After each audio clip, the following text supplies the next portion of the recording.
Today I'll show you how to lock specific cells in Excel. I'm using Windows, but the steps are nearly identical on Mac. Start by clicking the Select All button. That's the small box in the top left corner, where the row numbers and column letters meet. The entire worksheet will highlight. Right-click on the selected area and choose Format Cells from the menu. In the Format Cells dialog, go to the Protection tab. You'll see a checkbox that says Locked. It's checked by default. Uncheck it and click OK. Every cell in your worksheet is now unlocked.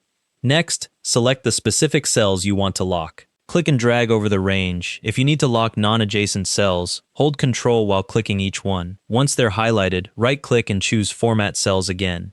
Go to the Protection tab, and this time check the Locked checkbox. Click OK. Your selected cells are now marked as locked. Head to the Review tab on the ribbon.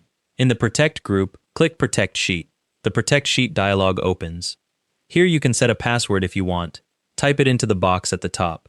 The password is optional, but without one, anyone can unprotect the sheet. Below that, you'll see a checklist of actions users can perform. By default, Select Locked Cells and Select Unlocked Cells are both checked, which is usually what you want. Click OK. If you entered a password, Excel asks you to confirm it. Type it again and click OK. Your worksheet is now protected. The cells you locked can't be edited, and all other cells remain editable. Here's a tip.